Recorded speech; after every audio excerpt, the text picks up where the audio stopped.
Hello everyone and welcome to the most must-see YouTube channel in the galaxy. Welcome to NotMovieHacks. NotMovieHacks. Speaking right now is one half your hosting team, Matt, and to my left is the always Unfunny. the jovial Tyler. Hi.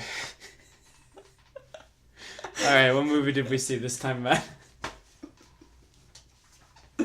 We saw The Killing of a Sacred Deer, which, believe it or not, is even less energetic than Tyler's personality right now. But alright. We should start off with some background about this movie. Yes. So I introduced you to Yorgos Lanthimos, who's the writer who co-wrote and directed this movie. He wasn't the only writer on it? I don't know, because he always writes with his Greek friend. He's the only one I can't think of right now. Okay. So I don't know if he was... I'm assuming he probably had something to do with this movie as well. So I was introduced with Yorgos Lanthimos with The Lobster, which is my... Even though I don't think it's the best movie of 2016, I think it's my favorite movie, though, of 2016, because of just how original it was. And, like, I just was so, like, engrossed in this world that he created. And it was so different compared to anything else I saw that year. So I was like, Tyler, you should watch The Lobster. And then 10 months later... Yeah. I was going to say even longer. Yeah. So then Tyler saw The Lobster, and he loved it. He said, Matt, you're right. You're the smartest guy in the world. I am the biggest Yorgos Lanthimos fan in the world. And none of that happened. None of that happened. I'll buy it. It was a struggle to make it through The Lobster. I hated the setting, the dialogue, the tone, how dry it was. It was a struggle to get through. The movie's like an hour and 45 minutes long, and it felt longer than Transformers movies. It was hard to get through. So I haven't seen Dogtooth, which I've seen Dogtooth in the Alps. Which are they his only like big main other movies? Yeah, I think those are his only like theatrical movies. Okay. That he did by himself. Okay, so yeah. I have not seen those. I've only seen The Lobster. So the trailer. We watched the trailer a long back. We actually forgot about the trailer. Yeah, I forgot everything that was in the trailer. But I remember seeing the trailer and seeing some of the dialogue in the trailer and going, fuck, this is going to be 2 hours of this shit again. Matt was adamant that as soon as we get a chance, we're seeing it. And that's what we did. As soon as the movie came out, we saw it, like, the time, like 1 in the afternoon. On a Saturday? Yeah, on a Saturday. When everyone else at our school was probably still sleeping. Still sleeping from Friday night. Yeah. We were freaking in the movie theater. So Matt, take over. This movie is probably the most unique movie we've seen this year. I'd say so. I would say so. And we saw it a few days ago, so I want to know, like, has your opinion of this movie? What's your opinion of this movie now, and has it changed at all since we saw it on Saturday? So we should first specify that we've only seen the movie once. Yes. There are a lot of things we're gonna miss. Yeah. We kind of ended the movie. Actually, this will tie it in. So when I first left the movie, we were both kind of just sitting there like, what the fuck did we just see? We couldn't, at least I didn't really know if I liked it or loved it or hated it.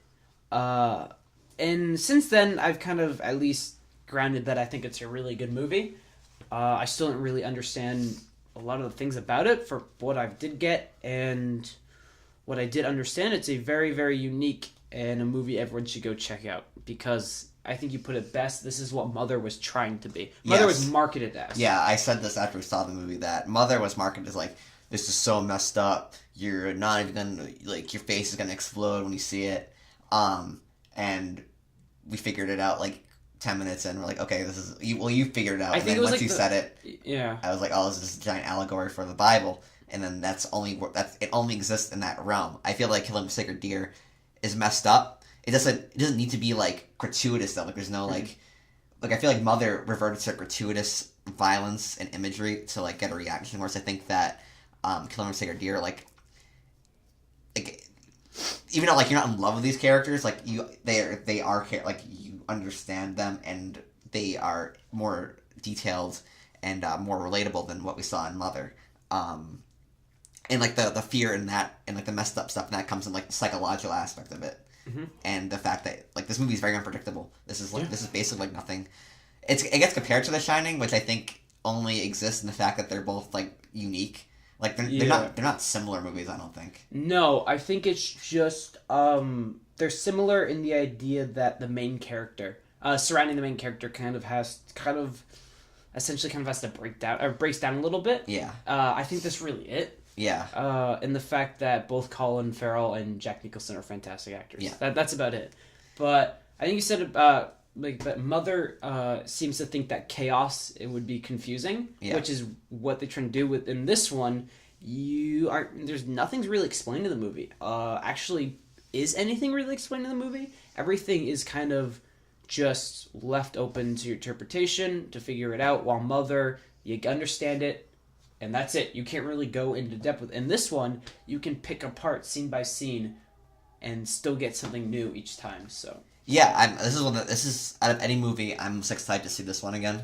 Mm-hmm. I think both of us are, because it feels like there's more than what we saw in our initial viewing. Like, obviously our review right now is going to be non-spoiler, but we're going to go into spoilers later. We're not going to say anything groundbreaking about this movie that no one else has already said. No. But you stick around. I think that we'll offer some good inputs, because I have experience with Yorgos movies.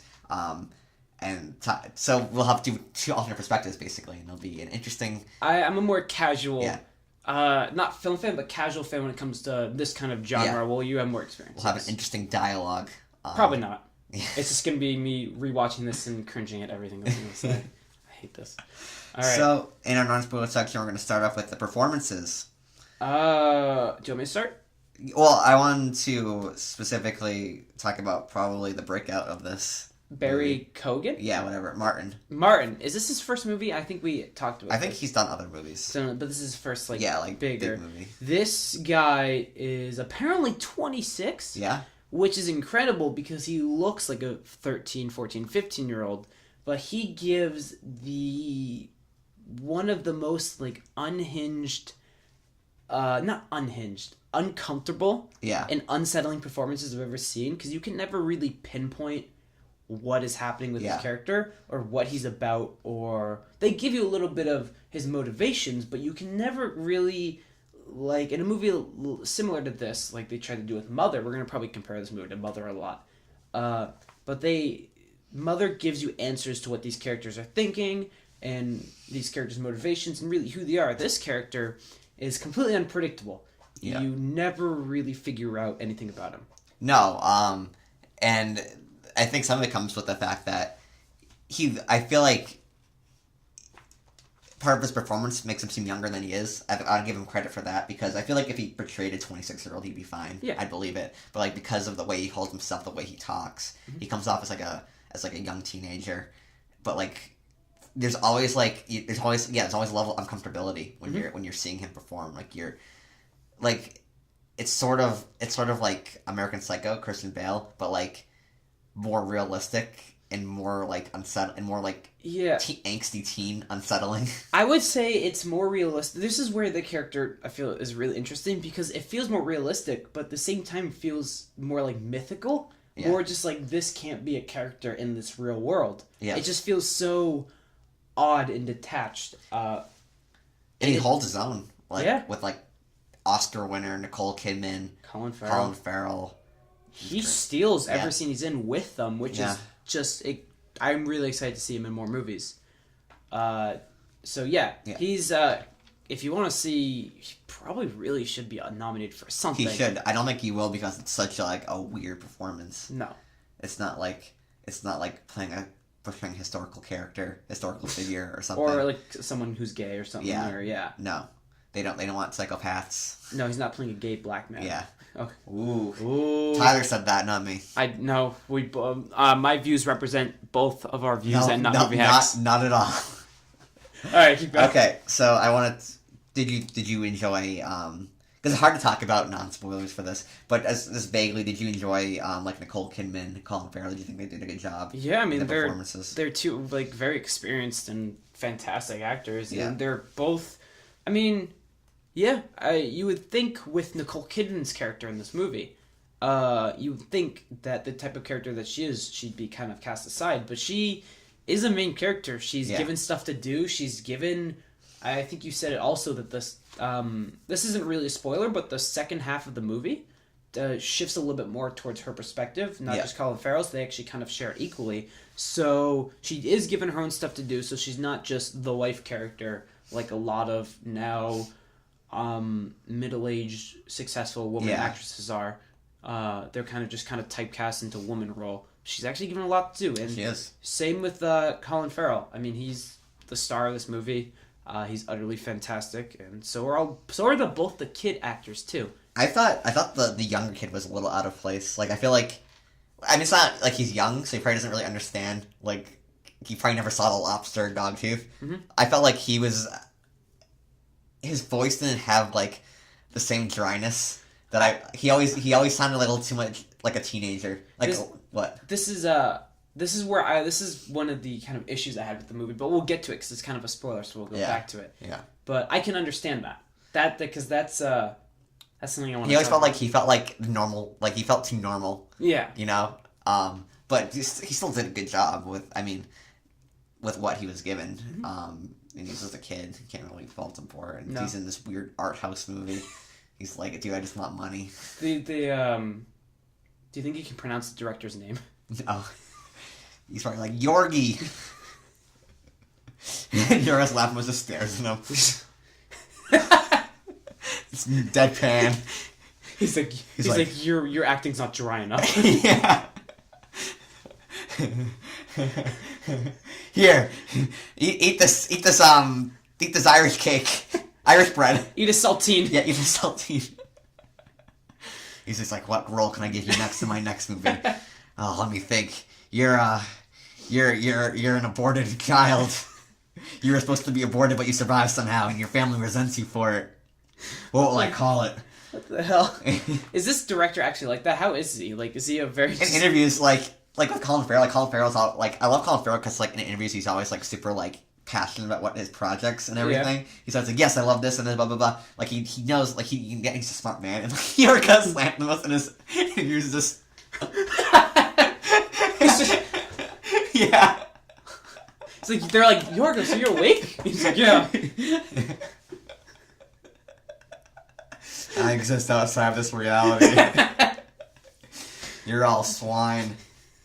Go on your conveyor belts. Right to the slaughterhouse. Oh my god. What do you think if you made a Marvel movie? I want to see him and Nickelodeon Ruffin do Marvel movies. That'd be fantastic. All right. Oh so man, what's can you imagine if like Yorgos Lanthimos did like freaking like a Captain America movie, where like Captain America has to fight other Americans. Captain America is just he's like, America is corrupt, and then he just goes back. Yeah, it's a bad joke. All right, I just killed it. All right, let's go. Next part.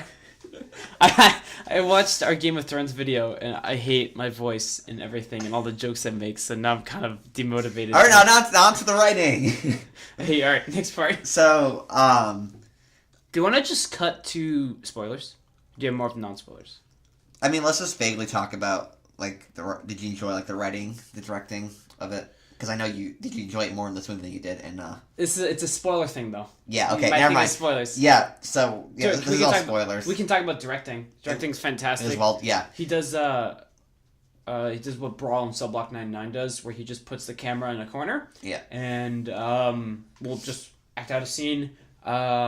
Weird, sometimes a little odd camera choices where it'll be a still frame, and then all of a sudden it'll cut to people walking, and the camera will be shaking a little bit, and he'll be walking after it.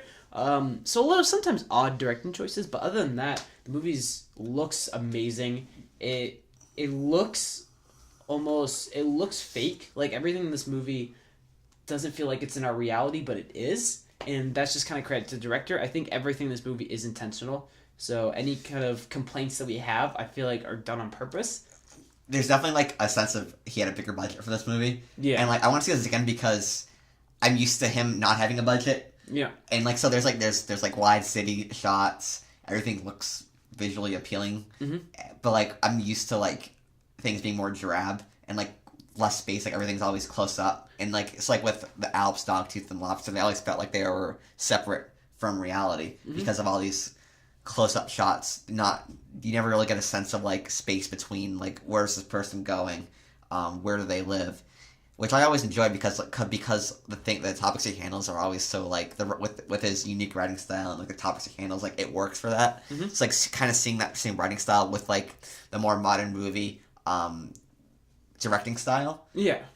Threw me off a little bit, which I'm not sure is a detriment to the movie because, or it's just because I'm used to like specific style from him. So this is because so The Lobster.